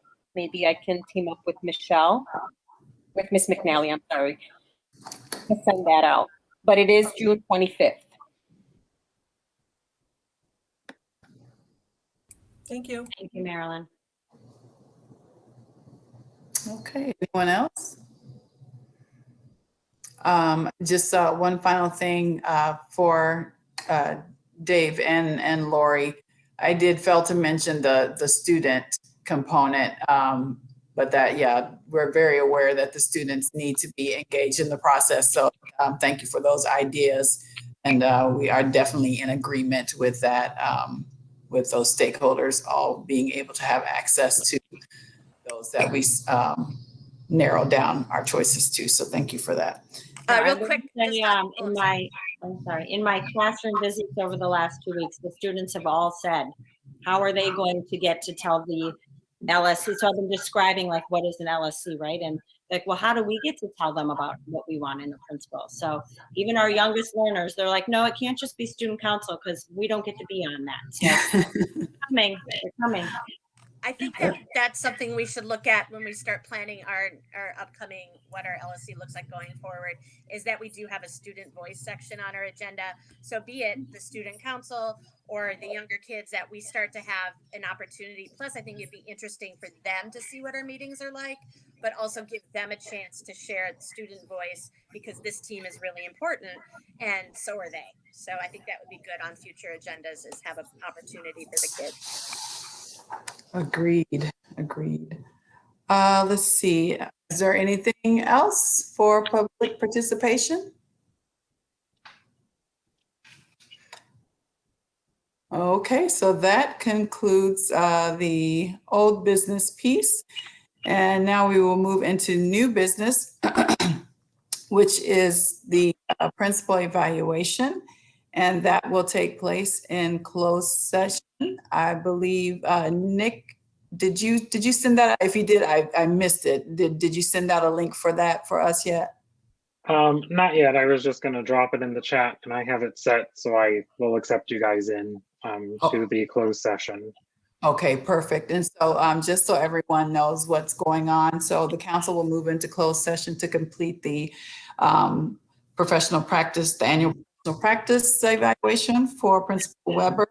And then after that, we will come back to this open meeting to vote as a body to accept the, whether or not to accept the outcome of the closed session discussion.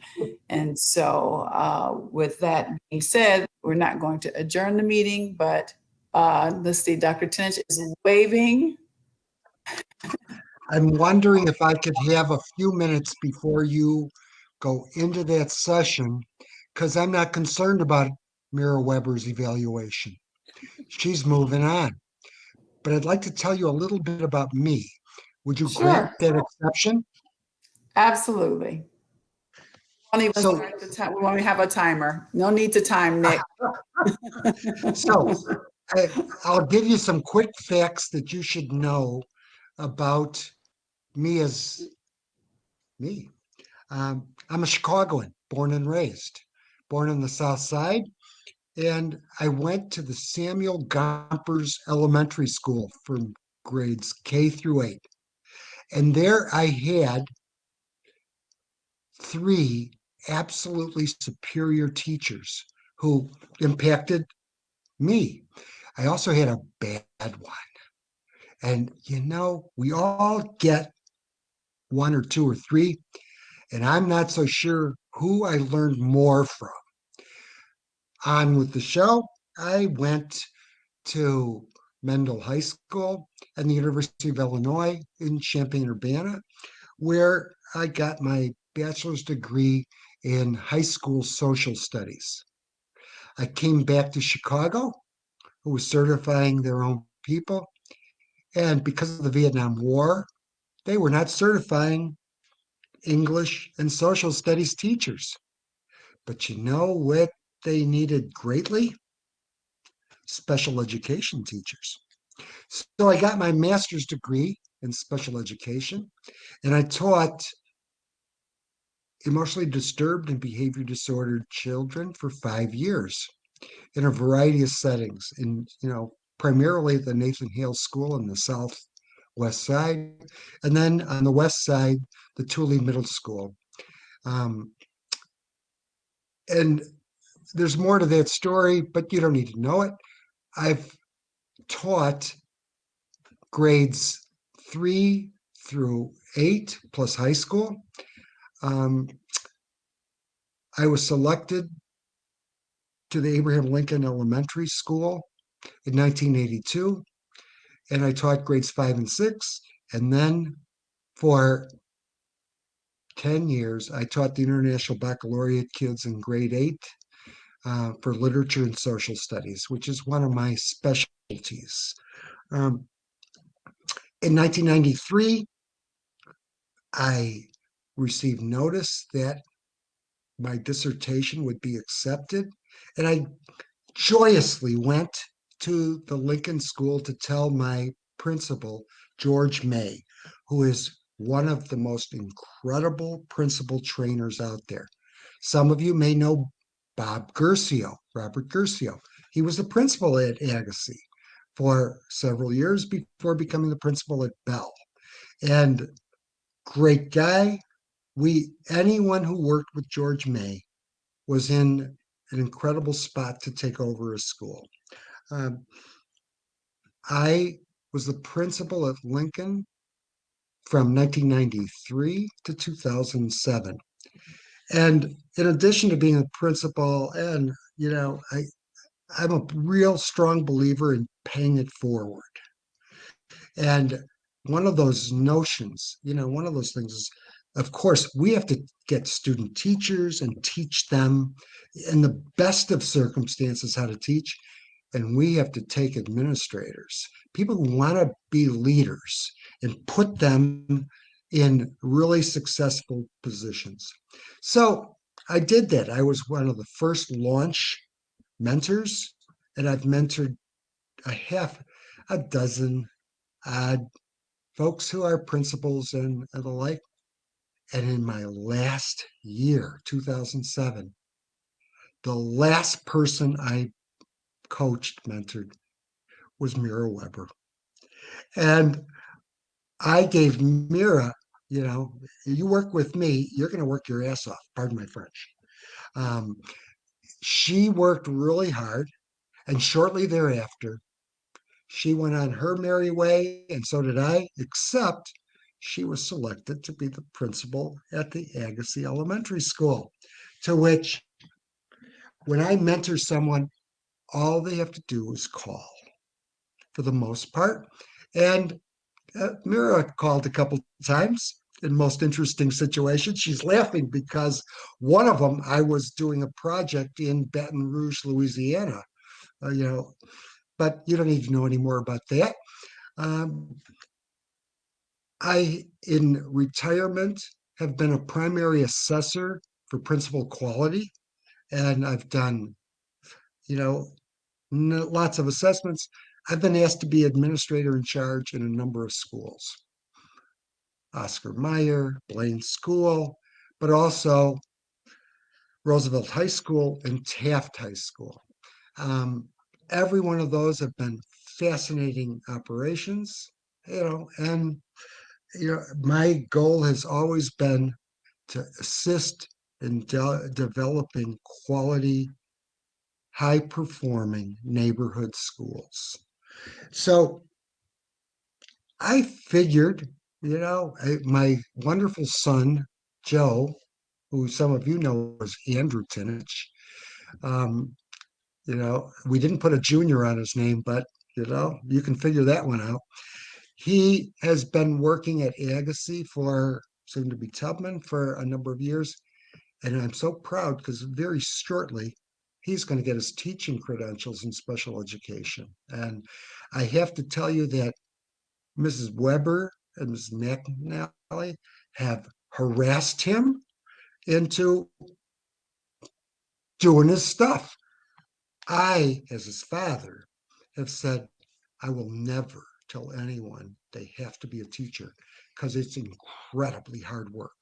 But it's the only work where a smile, a tap on the shoulder, a little encouragement can change a kid's life. And I hope he is learning that and following up. 3 years ago, he married this wonderful woman who holds the kill record at DePaul University in volleyball. And they have 2 wonderful grandchildren. It's stolen my heart. So 2 weeks ago, I got a phone call. Could you call me?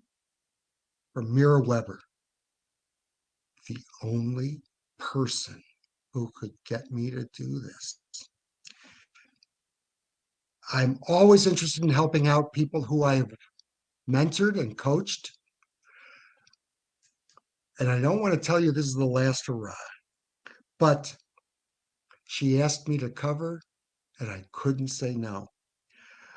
That's, of course, because she has one of the greatest assistant principals, Ms. McNally, and I have had experience in your wonderful school. Not last year because of COVID, but the year before and the year before that, I was there to assist while they were gone.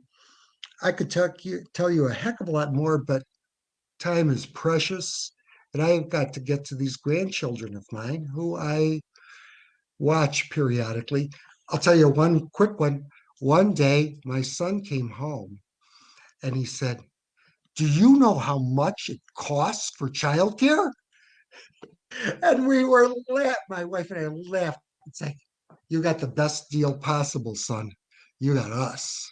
I'm looking forward to assist in the process. I'll tell you a couple more things. This is called the agreement. It is, whatever your feelings are, I'll tell you mine. It's the minimum statement of human decency.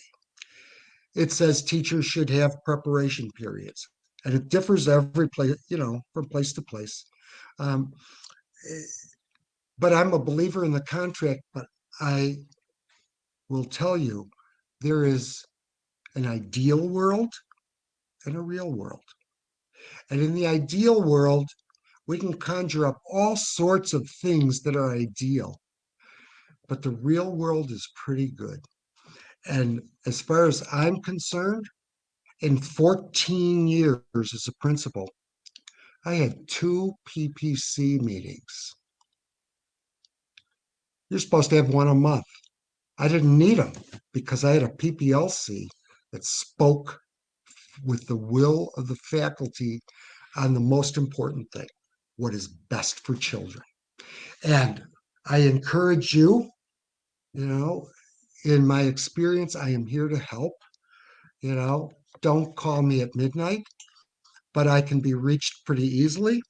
And I get back pretty responsibly. I will expect to be treated with respect because that's how I will treat everyone. I believe that all children can learn, and it is the responsibility of the teaching staff and the support staff and the parents to work together to make things work. I call on each and every one of you to drop your labels as we go through principal selection. You're not parents, you're not teachers, you're not community members, you're not support staff. You are a representative of what is best for the children at the Agassiz School.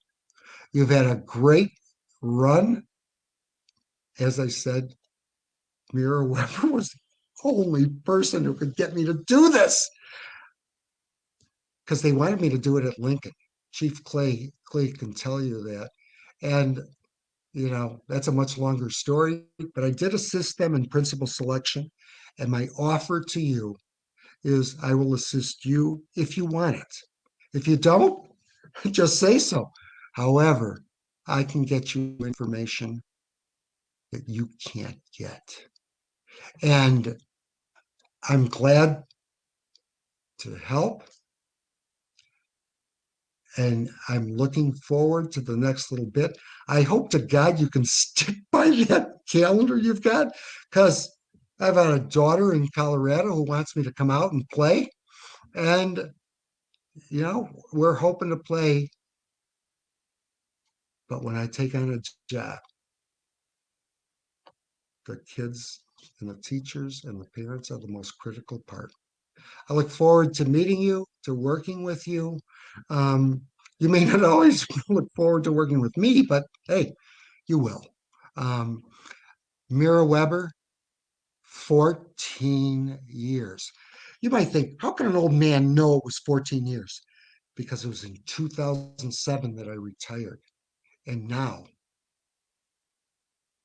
bless you, dear. You can always find me. That's my rap with everyone. Nice to meet you. I'm going to tune out of this meeting. If there's questions, I'm glad, but my LSC for 14 years used to say, damn, will he ever shut up? Got any questions? You've each got 3 minutes. And then I'm on with the show. Thank you, Dr. Tinich. Thanks so much, Dr. Tinch, and thanks for expressing your availability and willingness to help us through this process. We really appreciate it. Thank you so much. My pleasure.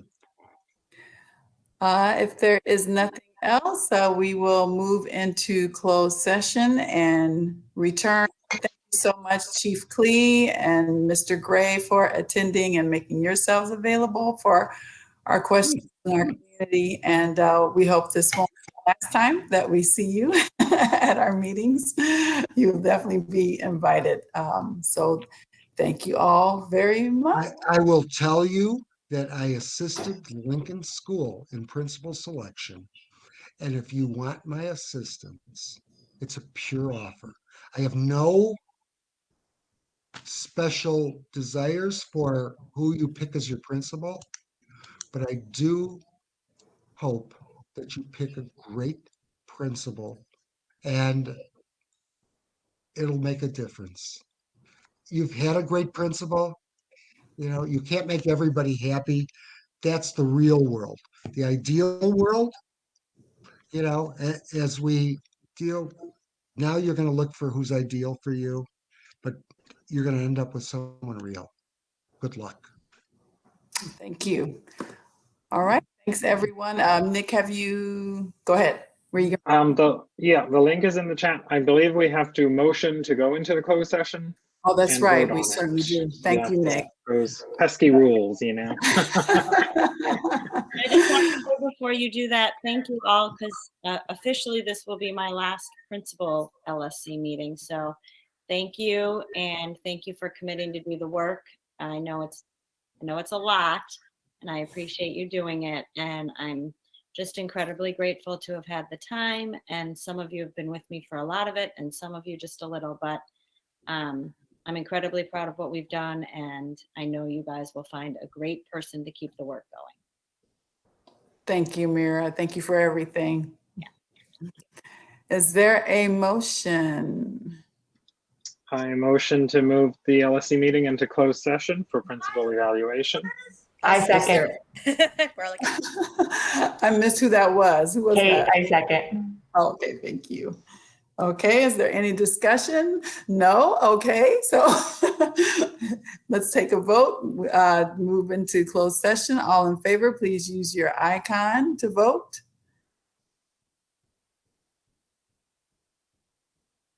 Any opposed? I think that was unanimous.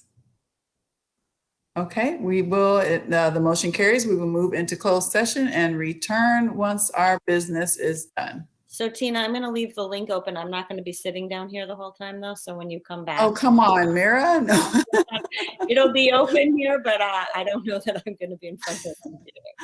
Okay, so we'll be able to get back in, right? Yeah, I'm just going to leave it open, and okay.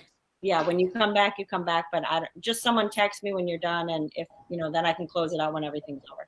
So we Okay, should all perfect. log out, close this one, and go to the next one, right? Yeah. Okay, I will do that. Thank you. Thanks all.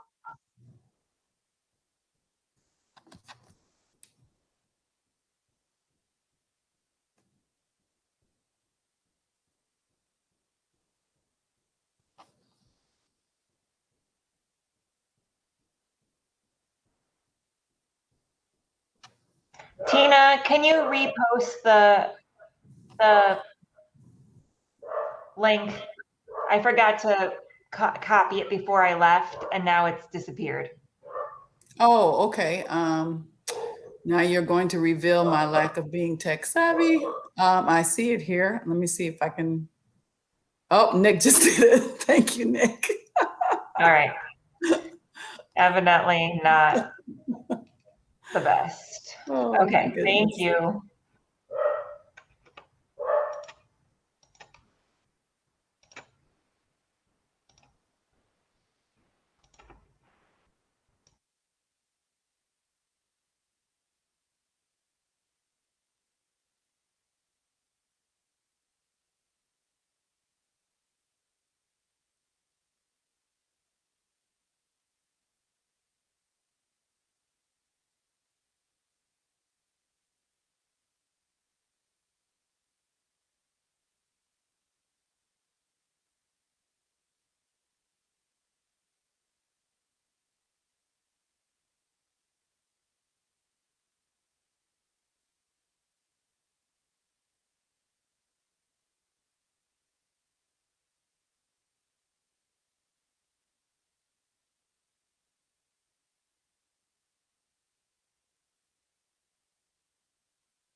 Okay, that was easy. Do we have everyone here?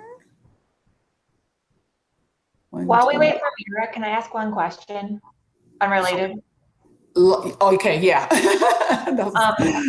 So I just was wondering what the process is about getting a new community member, if we're going to embark on that. Just because I think, especially with picking a principal, community input's important. And I just have some people who live in the neighborhood who maybe would be interested if we were to put that out there. So I just, yeah, please do drum up interest. There's absolutely nothing wrong with sharing that. I need to, I just want to circle back just for peace of mind and to make sure there's no fine print as far as doing it right now, while, yeah, we'll still be in session, school will still be in session for a couple of weeks, but just want to touch base with the Office of LSC Relations to make sure we can just go ahead and get that filled, because it is, I don't know what the time requirement is for having the window open for people to submit names. And then those people would submit their information, whatever information that is. And then we would vote, I think, in closed session as a council, who we want to fill, who we want to choose to fill that seat. So yeah, we definitely will be doing that sooner than later. and just if you could ask, I just feel like this happens every year that someone ends up moving or going to a different school and we lose a parent rep. Can we just review, like, if someone were to go to a different school, would it be in September they'd give it their seat, or is it the minute that they would be registered somewhere else? I just feel like we always run into that, and I feel like we should just be ready for it. Oh, okay. I see what you're saying. So you're saying what determines eligibility? Is it when school starts or when they commit to another school? Right? Yeah, I want to make sure we have a quorum to do what we do this summer, and to have people who are representing whoever it is that they're representing. And I just don't want us to find ourselves one or two more people short because, we're short Mira, then we're short, I mean, it's just going to be hard to get to quorum to have meetings with people on vacation if we only have 9 members or whatever, you know what I mean? So I just want to. Absolutely. Yeah, because I don't believe, I have to read, Lord knows I've read it a million times, but I need to read the information again. I don't believe Dr. Tinich is a member of the LSC. He's not. Yeah, that's stated in the training that an acting interim, whatever they call it, is administrator in charge, is not part of the LSC. And so we would definitely be down that number, Yeah, that's correct. I just wanted to throw out too, when we talk about community reps, that sometimes it's good to look for people who are like business people in the neighborhood. I always selfishly think about people who have the opportunity to fundraise or bring in services. At our last school, we had talked to pardon my child in the background. We had tried, like, we had members from the alderman's office, like a staff member, not the alderman, but a staff member, or from the rep's office, because we found that those people brought a lot to the table as well. So that might be something to think about when we're deciding who would round out our LSC. Mm-hmm. Good point. Let's see. Did Mira say she was going to join, Nick, by any chance? I don't think she's going to, right? She hasn't responded, but I let her know we were back in open session. Okay, all right. Yeah. So now that we are back in open session, we will go ahead and make a motion on completion of our responsibilities for the annual professional practice principal evaluation. Is there a motion? I motion. I Oh, motion to yeah. vote on the principal evaluation. Say that again, I think we have to be more specific. All right, then Nick do it. I motion to approve the 2020-2021 principal evaluation professional practice rating as determined in closed session tonight. Is there a second? I think I can second without mistake. Okay. Just so everybody knows, I am on call for the hospital and I'm just more my gosh. scattered than usual, but others may say, oh, that's where Laszlo gets it. Okay, there will be no discussion on this. We will move into voting. Please use your icon. Those in favor of accepting the rating as determined in closed session, please raise your hand. Looks unanimous. No opposition, no one abstained. The motion carries. The rating as determined is accepted. Okay. Item 13 on the agenda is action items and next steps. I don't think we have any. Yeah, I'm going to take our previous discussion during the meeting as the review, and Sarah and I are tag teaming the minutes, and so those will be prepared and sent out for review.